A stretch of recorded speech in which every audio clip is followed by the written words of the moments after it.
Minta tips nih Bapak Uskup. Tips sederhana menjadi pribadi yang tegar, luhur dan bijaksana dalam membina hidup berkeluarga dan menjaga relasi dengan sesama di tengah situasi yang tidak menentu saat ini. Silakan Bapak Uskup. Iya. Siapa namanya tadi, Bu? Namanya Francisca. Usia? Usianya tidak disebut Bapak Kardinal. Iya. Francisca, saya yakin orang tuamu sudah menjaga kamu sejak kamu dilahirkan sampai sekarang. Jadi yang pertama pasti ketika kita lahir sebagai bayi, kita ini kan tidak bisa apa-apa kalau tidak dirawat oleh orang tua. Maka salah satu watak yang diharapkan dari kita sebagai pribadi yang semakin dewasa adalah tahu berterima kasih dan tahu bersyukur. Tidak selalu mengeluh. Jadi kalau kamu ingat sejak awal lahir di dunia ini dibesarkan oleh orang tua menjadi anak-anak, menjadi remaja, menjadi pribadi yang dewasa, itu disyukuri. Satu, jadi tanda kematangan pribadi orang yang tegar adalah orang yang selalu bersyukur. Satu. Pertanyaannya adalah nanti kalau misalnya, bagaimana mungkin saya bersyukur karena saya tidak naik kelas? Gitu kan. Bagaimana saya bersyukur kalau saya begini. Nah itu modal untuk tidak menjadi tangguh. Ketika orang mengeluh hanya meratapi pengalaman tanda petik yang tidak menyenangkan.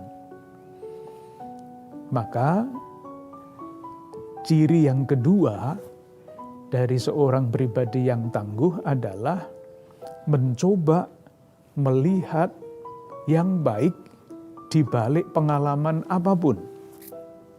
Jadi pengalaman itu kan ada yang menyenangkan, ada yang memprihatinkan, ada yang membuat cemas, ada yang membuat galau. Macam-macam pengalamannya.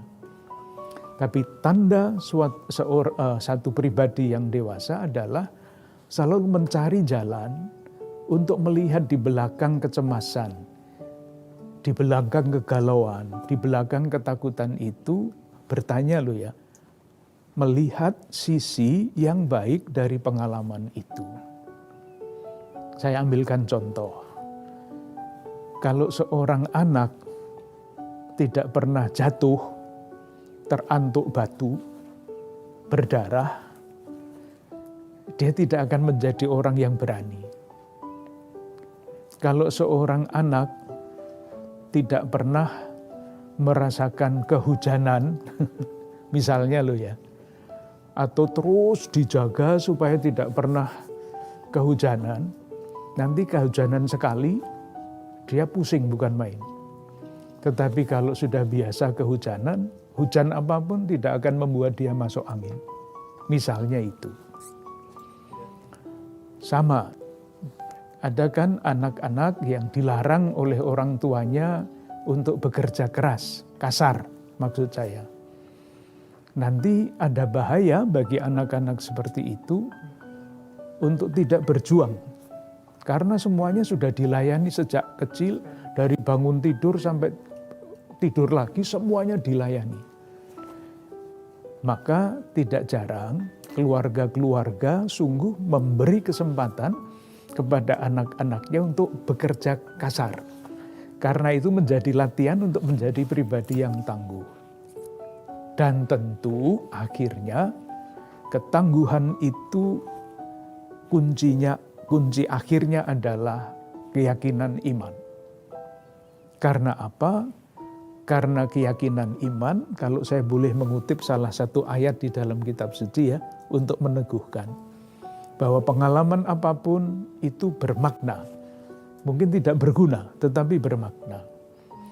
Misalnya saya kutip surat Rasul Paulus yang berbunyi begini. Allah yang telah memulai karya yang baik di dalam dirimu akan menyelesaikannya juga. Itu bagi saya ayat kunci. Karena apa? Karena di dalam hidup kita berhadapan dengan macam-macam pengalaman. Yang paling gampang dilihat adalah kegagalan. Dan kalau saya gagal, saya kecil hati dan putus asa. Saya gagal.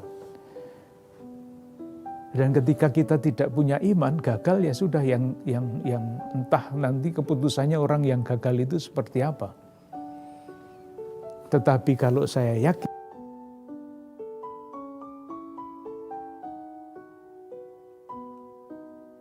dengan memberi saya hidup, itu kan karya Allah yang baik.